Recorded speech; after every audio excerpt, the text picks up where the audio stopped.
Hi, this is Tara Sinucci from St. Hubert's Animal Welfare Center, here to talk to you a little bit about our pet retention program.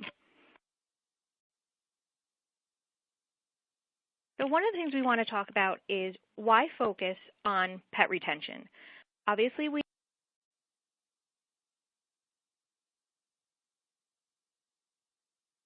know that many animals are unfortunately surrendered to shelters every day.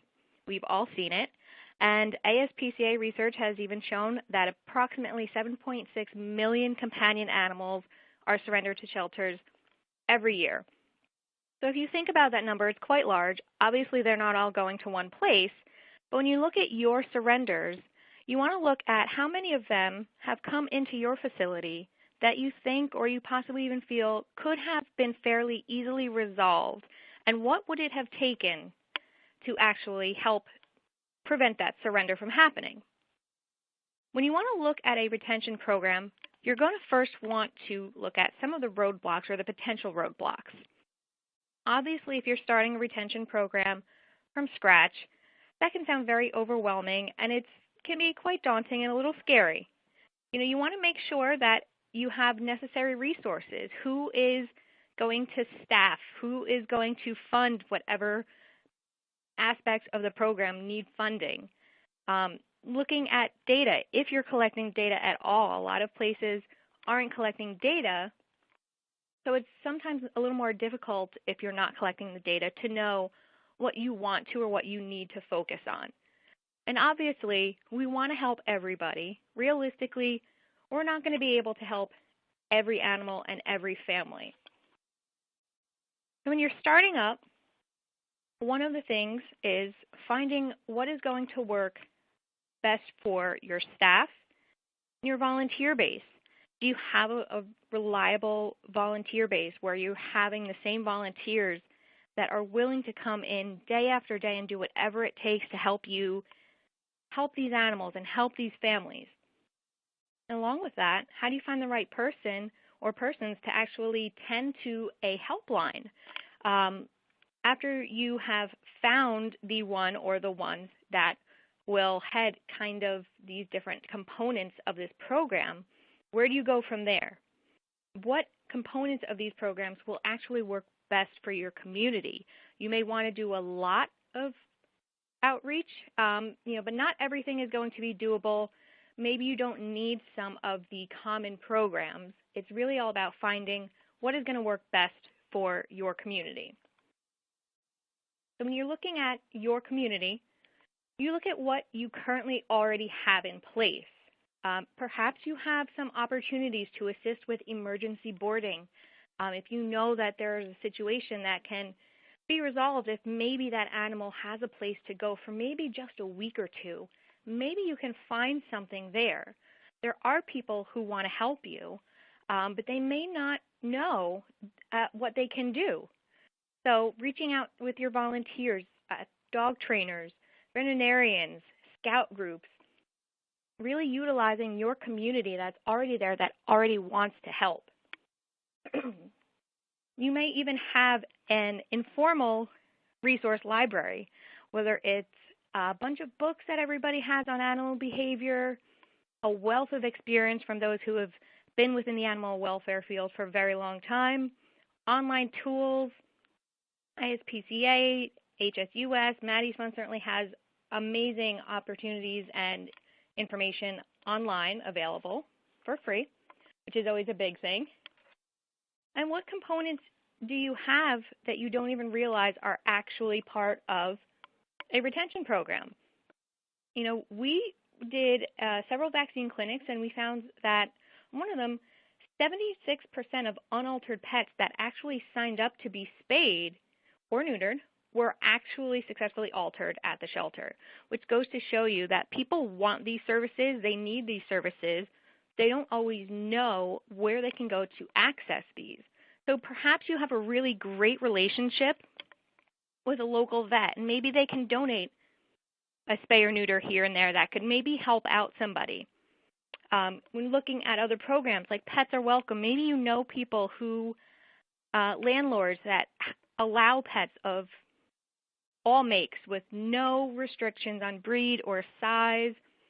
Maybe you can even work with a visiting nurses association or something within a medical field to help people that are within a hospice care or within going through some difficult medical situations to help them.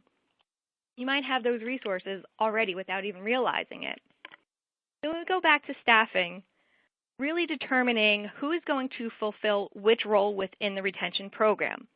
You want to make sure that you have the person for that job that is really into it and really wants to help everybody, and that it's a program or a component of the program that can be successful. Do you have somebody that can assist pet guardians with their concerns about their pet's behavior or medical conditions to an extent, on the phone, in the shelter? Maybe there's another way to do it. And then how many hours a day or a week would you be able to have devoted to this program? How can you really make the most of this time? And again, that goes back to really making sure that you have really great data. And moving on to training, this kind of, again, ties into the data and the staffing, is how are you going to determine what information is going to be the most beneficial? Certainly, there are a wide variety of reasons that animals are surrendered to shelters, and you really want to be able to go through your data and see what are the most common reasons. That's something that we should be focusing on. What can we do? Then look at what you already have. Again, maybe you have existing materials. Maybe it's referring to another group or another animal rescue or sheltering environment that has resources available that you can borrow and you can kind of make your own. There are also really easy ways to develop materials that you can share once you've completed them if they don't already exist. Certainly you don't need to reinvent the wheel, so to speak.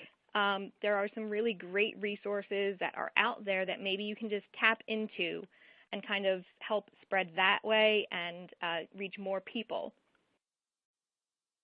And when we look at funding, really sitting down and saying what is going to be the most beneficial for our community? Is it going to be something that we need funding for, such as a vaccine clinic?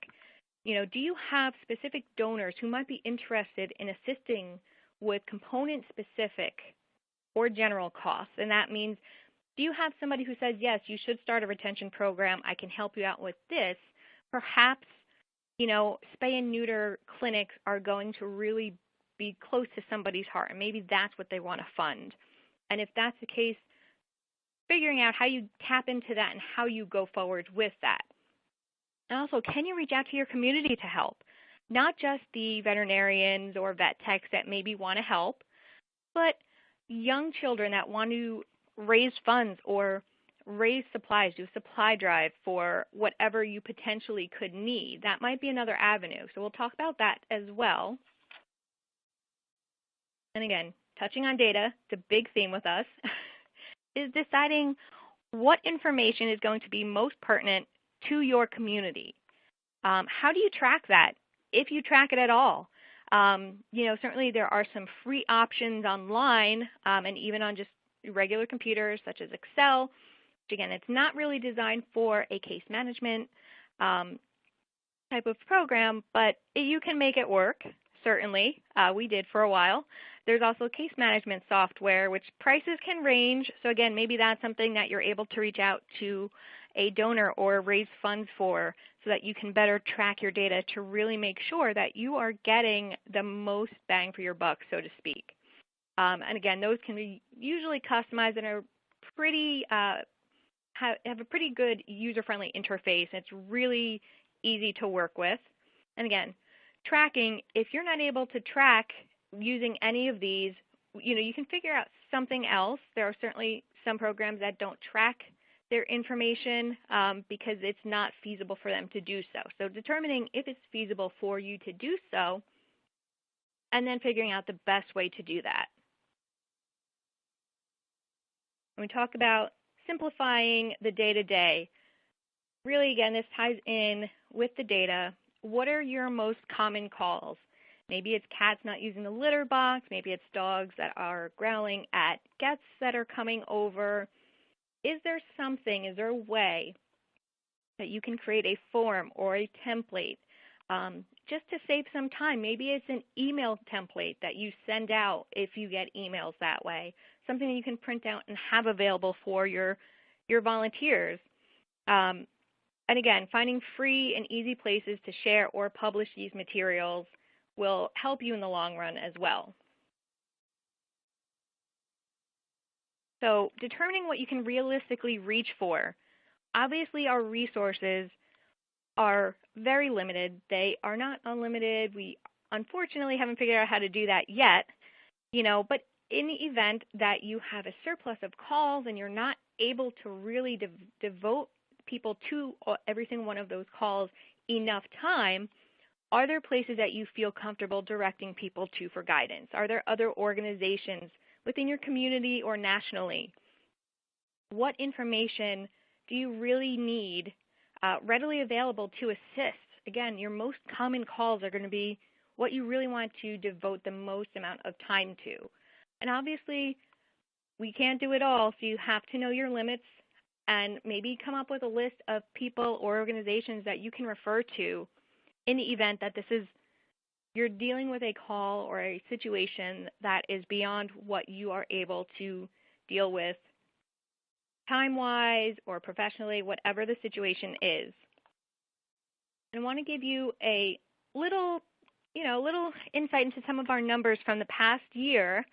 Out of cat behavior calls, we had a 78% overall retention rate, including 100% for destructive behavior and for also fearfulness. So anybody who's dealt with a fearful cat knows it's not always the easiest thing to deal with. So helping people work through that and realizing their limits. 72% retention rate for dog behavior calls, including a 100% rate for fearfulness, house and crate training, resource guarding, reactivity, and for lost and found pets, we have a 71% combined return to guardian rate, and that is including both lost animals and animals that were reported as being found. And those were all based on calls that had a known resolution, so we have a lot of calls that are still open or are inactive. And again, that ties into our data, and we will go over all of that as well. So the goals of any retention program, obviously we all want to keep pets in their existing home because, like we said, resources are limited. They have a loving home. We want to do what we can to support that family, keep that pet in their home. Removing the judgment on both ends is a huge thing. The more that you remove that judgment, the more open communication you're going to have with the people in your community, with the pet owners in your community. So they are going to be more likely to come to you when they need something, which obviously is going to benefit everybody in the long run. And connecting people to needed resources. How many pets were surrendered to your facility due to financial situations, meaning maybe they couldn't afford pet food, maybe they couldn't afford a couple of vaccines, maybe they couldn't afford a crate and the dog was chewing things in the home. Can we assist families in need of food, vet care, supplies? If we can provide any of that or some of that, do we know somebody who maybe can? Maybe it's a temporary assistance, but maybe that's going to be enough to help keep that pet in his or her home. We all know shelters help place companion animals in homes, which wind up saving their life. A retention program will aid in keeping pets in the homes that they already have, which then further enables our facilities and our shelters to continue working within their communities efficiently, adopting out animals and thus saving even more lives. So thank you for your time, and we certainly hope that you join us.